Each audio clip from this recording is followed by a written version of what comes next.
Living Proof with Beth Moore is sponsored by the friends and partners of Living Proof Ministries. Anybody shaken up this weekend, whether it's a little bit or it's a lot, over any kind of family matter, may I please see your lights? How you like that, girls? Listen, you have lit this house up. That is some kind of sight.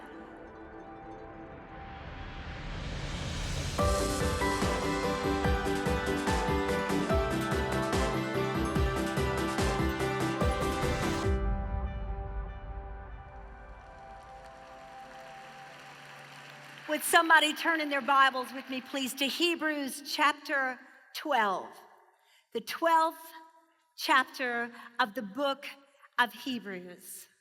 I'm going to pick up at verse 18. For you have not come to what may be touched, a blazing fire and darkness and gloom and a tempest, and the sound of a trumpet and a voice whose words made the hearers beg that no further messages be spoken to them, for they could not endure the order that was given. If even a beast touches the mountain, it shall be stoned. Indeed, so terrifying was the sight that Moses said, I tremble with fear.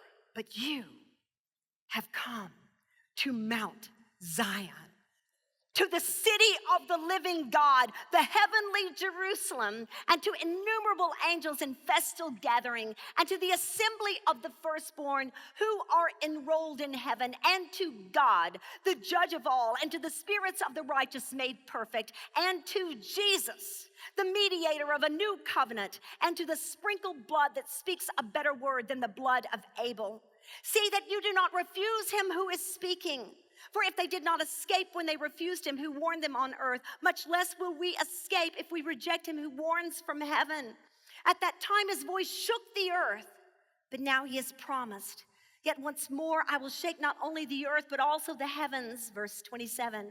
This phrase, yet once more, indicates the removal of things that are shaken, that is, things that have been made, in order that the things that cannot be shaken may remain. Verse 28. Therefore, let us be grateful for receiving a kingdom that cannot be shaken. Somebody say, cannot be shaken. And thus let us offer to God acceptable worship with reverence and awe, for our God is a consuming fire. Did anybody come to this place shaken? What has you shaken right now? We're definitely going to have a theology lesson tonight, and we're going to be studying these scriptures all weekend long. But with your patience, I want to take just a couple of minutes to set our concept into play, to make sure we're in the mindset to receive this seed down deep where it needs to go. I Googled the words shaken up. Do those two words resonate with anybody in the room? Anything gotten you shaken up? Anybody come into the house this weekend just a little bit or a whole lot shaken? And I Googled those two words, shaken up, and the context that most commonly came up in the very beginning, you've heard a number of times, and it was this. So-and-so was in a car accident. Perhaps you have gotten this from your spouse who gave you a call and said, I just want you to know that our 16-year-old has had a car accident. She is perfectly fine. She is unhurt, but she is, can you tell me those two words? She is shaken up. She is shaken up. As the Lord would have it, this exact thing happened to me only 3 days ago. I nearly had a really bad wreck. And I did that thing that perhaps you have also done where you kind of lose control of your car and you start fishtailing all over the place, and you're trying to turn the wheel the opposite direction that you're going, and then it goes that way, and you just try to turn the wheel back this way, and I was sliding on a lot of moisture underneath my tires, and I mean, I was just like yelling and hollering, and I was just so aware. It was when time slows down and you think, I'm about to total my car if I even make it out alive. But what made this a little bit more unique was that I was in a drive-through car wash.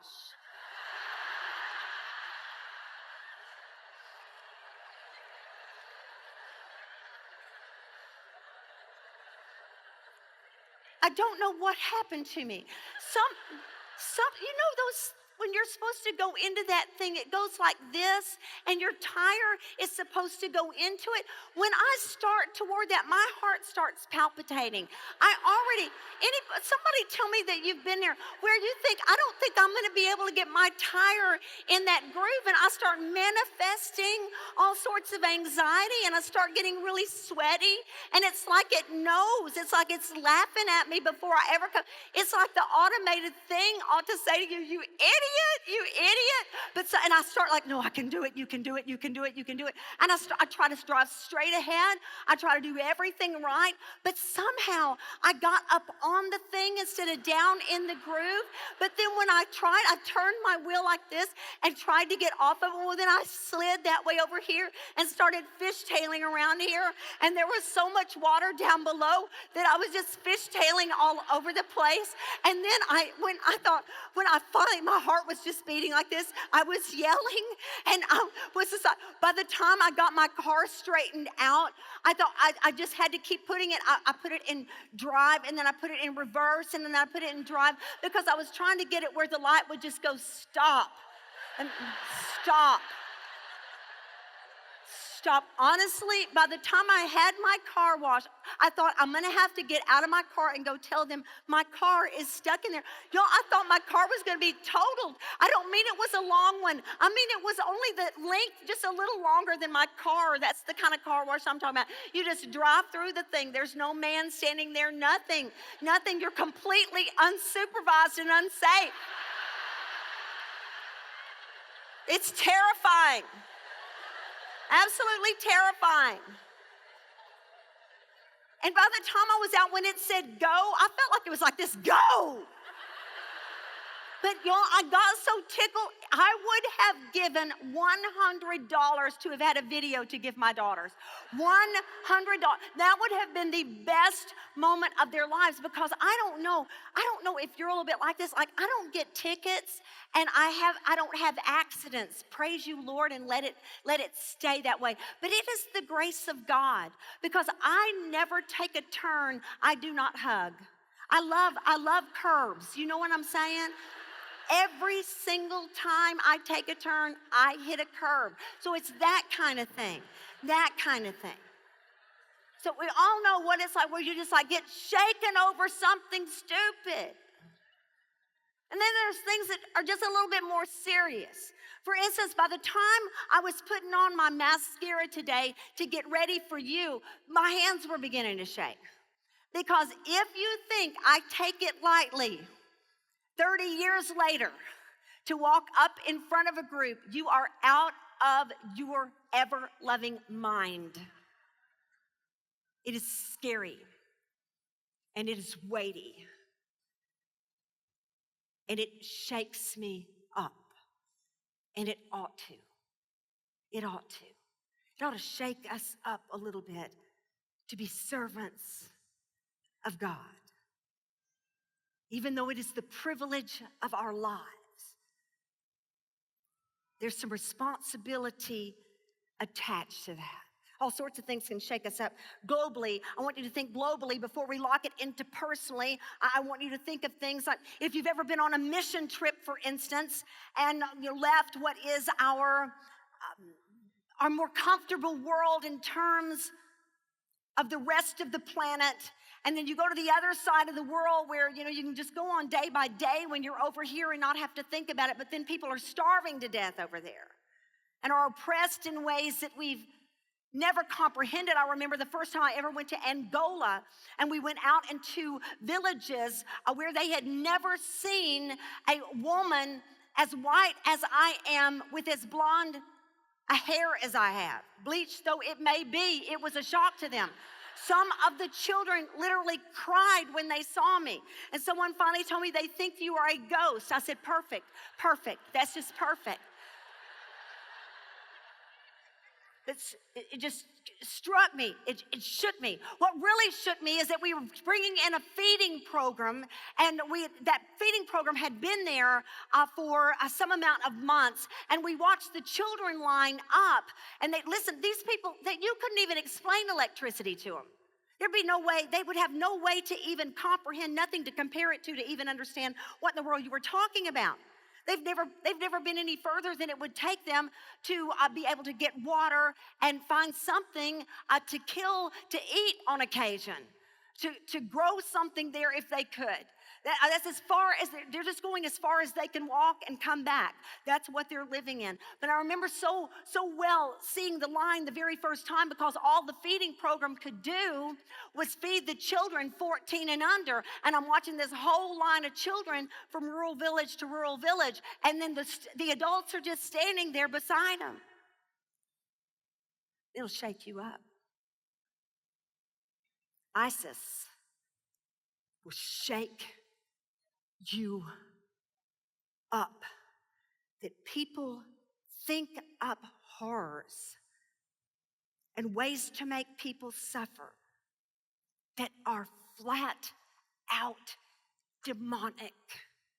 Shakes us up.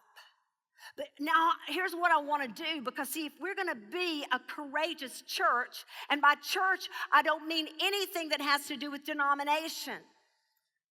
We are united as the church of the living Lord Jesus Christ through our faith in him alone and what he has done for us on the cross. And by grace, we are saved through faith, and this is not of our own works. But the church, if the church is going to be courageous in the day in which we've been called, if the church is not going to be easily shaken in the day in which we have been called, then that means individuals within it. We keep wanting something to happen to the church. We keep wanting revival in the church. But until we have personal revival, and many of us have it, the church is not going to have it, because the church is us. So we're looking for the church to get more secure in our day and have more courage in the way it serves the globe. But we don't have more courage, and we are shaken ourselves. So it's got to come down to personally, what is it that shakes you up? What is it that shakes me up?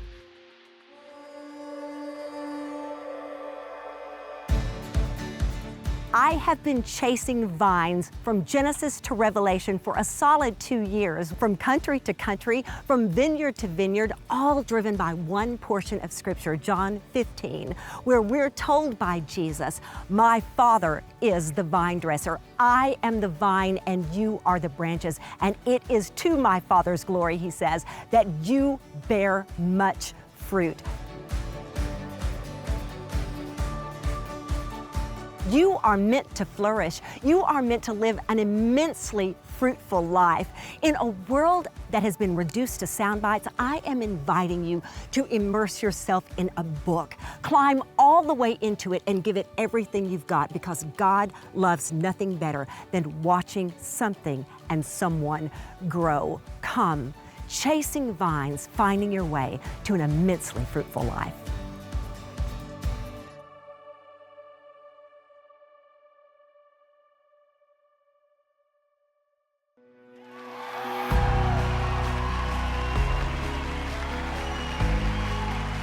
It doesn't matter where you are from. If you will give the time and space to this event this weekend, if you will lend your heart to it and you'll really pay attention, then it's going to come right back around. Because some of the things we're talking about this weekend simply could not be more practical. We're going to be talking about divine power that God exerts on the behalf of people just like you and me. And we're going to see God do something that we could not have thought to ask him. Lord, we want all that you have for us this weekend. Every little thing. Come join us in a city near you. I want to do a little survey of topics. And here's how I'm going to ask you to do this. I want everybody in this room who has a smartphone to get it out, and I want you to turn your flashlight on your smartphone. If you don't have a phone that has a flashlight on it, I want you to use this because this has got enough white on it that I'll be able to see it. I'm gonna do a survey with you, and I'm gonna name different areas or topics that have the most propensity to shake us up. Anybody in the room shaken up over a health matter of any kind? Maybe a diagnosis, maybe a heart attack not too long ago, some kind of infirmity that really is cheating some of your quality of life. Look around this room and take that in, because that is a lot of people shaken up over a health matter. You may put it down. You are in the right place this weekend. Anybody shaken up this weekend, whether it's a little bit or it's a lot, over any kind of family matter, may I please see your lights? How you like that, girls? Listen, you have lit this house up. Listen, that is some kind of sight. Number 3 is this, and let me qualify it first, so I'll get to the end of it. Give me about 3 or 4 sentences to make sure you know what all I'm throwing into this one category, and then I'll ask you the question at the end. So this one is gonna be about anybody shaken up over a relational crisis. Don't lift it yet, I already know. And by this, I mean it would include you feeling like a relationship might be threatened, fearing a breakup or a fissure of some kind, or maybe it's already happened and there's already been a breakup or a fissure of some kind, a betrayal or rejection, or suddenly somebody's gone cold on you. You can't figure out what's wrong. You keep asking what's the matter. They keep denying anything's at all the matter, but you're shaken up over it. Do any of those things apply? Any relational matters that have you shaken up right now? Could I see them, please? There you go. Put them down. Anybody here shaken up over a financial matter? Could I see your lights, please? Thank you. Just a couple more. Anybody, I see a little bit of difference between these two things, because not all job-related things that shake us up have to do with finances. It can be that we've got a new supervisor, or we are a supervisor and we're having a whole lot of trouble in some area or another, or maybe you just, like, for whatever reason, are having an extreme challenge with your job. But are you shaken up over a job-related matter? Can I see those lights, please? Huge. Absolutely huge. Okay? Now let me expound on this one as well. Give me just a second. This one is going to be about anything regarding a faith matter. And I'm talking about, are you shaken up over a crisis of faith? Are you doubting what you've believed, or second guessing whether or not what you believe is right, or wondering where on earth God is? Can the Bible be believed? Should we just move on into more modern times and just let go of the scriptures altogether? Anything like this, all of these things we're just going to put under the one category. So with that in mind, anybody in the room shaken up over a matter of faith? Can I see your lights, please? Thank you. And I would imagine that there are probably more than that, but you're already knowing that the person sitting next to you is going to ask you about it in the car. You will be hounded to no end about it. Hounded. So if you need to, just tell her, say, I'm a little shaken up over new ways that I might share my faith. You can try that. You can try it. But only if it's true, only if it's true. All right, this one is going to be the 7th one and the last of this little grouping. This is going to be really, really specific, but it's very, very big when it happens. How many, let me see it through with about 3 questions here until you get it. How many of you are shaken up by somebody letting you down? You're shaken up because somebody's let you down. Somebody else's failure, or somebody falling off a pedestal. Could be in a family setting, could be in a work setting, a church setting, a faith setting. Anybody shaken up because somebody let you down? Can I see your lights, please? There you go. There you go. So, do you think, anybody, that maybe we've hit on the right topic this weekend when God has called us together in Waco, Texas, at this particular event, at this particular time, to study about the contrast between what is shakable and what is unshakable? To see what can be shaken, so that we can behold what cannot. You can go ahead and turn your flashlights off. I do have one more, however, and we're going to sit on it for a couple of minutes. The reason why I'm not going to have you hold up your lights over this one is because every single one of us will have this one if we live long enough. And you might only have to live to be about 5 years old to have had this kind of experience, because such is as common to man and woman. We will all across the board get shaken up over this one, and probably no few times, but some of them will not just be shakes, they will be earthquakes. How many of you in this room, you can just say it with a groan, you can answer it with your hand, you can pick up your booklet, you can just sit still and nod your head, you can do it any way you want to. Anybody shaking yourself up? That your biggest shakeup is you. I appreciate the one little booklet I see back there, and you are going to have a mighty work of God, a mighty work of God. Nothing in my life has shaken me up like I have shaken myself up. A lot of ways it comes. It can come, we can shake ourselves up by just a confrontation of our own mortality. That can shake us up. Disappointing ourselves, devastating ourselves, bringing terribly difficult consequences on ourselves, doing something we would have told you we were absolutely and utterly incapable of doing. Incapable of doing. Can I see anybody's hand in here if you've been to that place? I know that place. Realizing that we were weaker than we thought. Maybe physically, maybe morally, maybe spiritually, maybe intellectually, just weaker than we thought we were. More depraved, more prone to depression or despair, but wholly more vulnerable than we thought.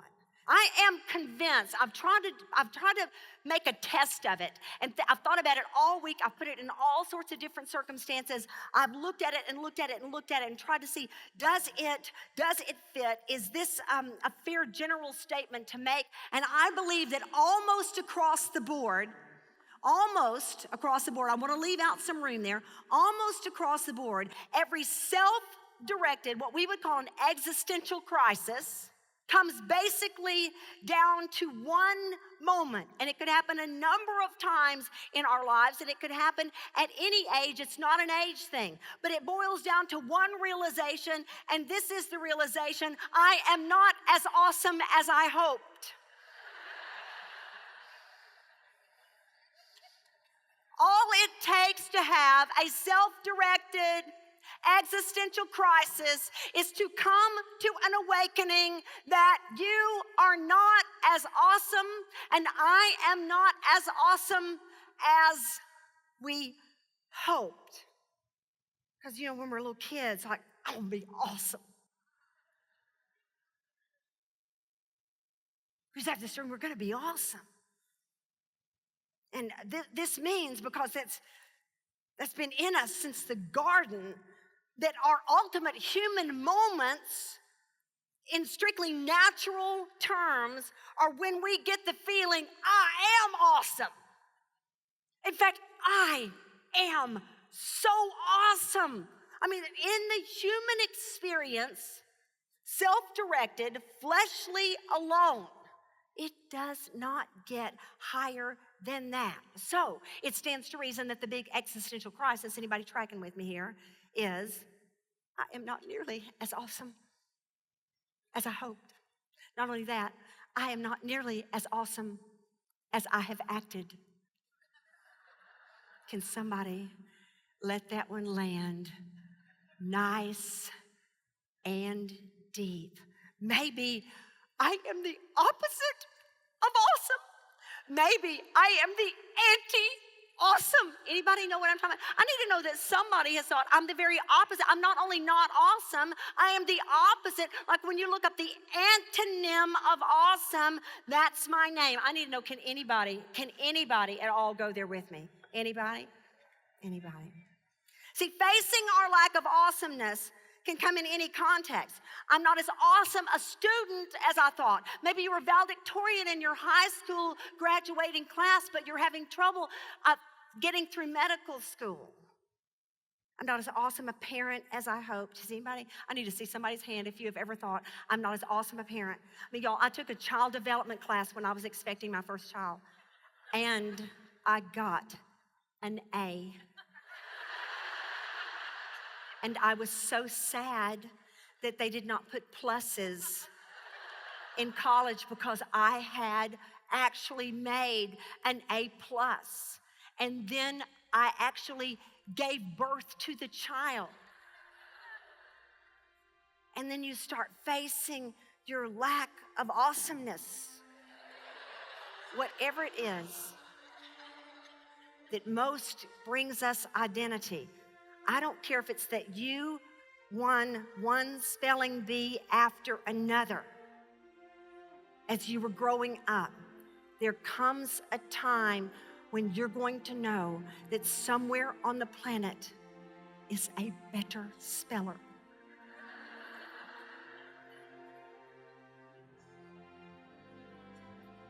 Existential crisis. I am not as awesome as I thought.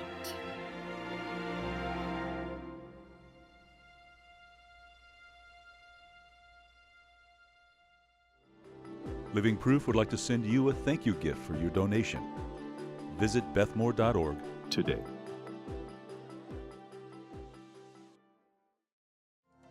Thank you so much for watching today. It is our joy to serve you at Living Proof Ministries. We do not take a single one of you for granted.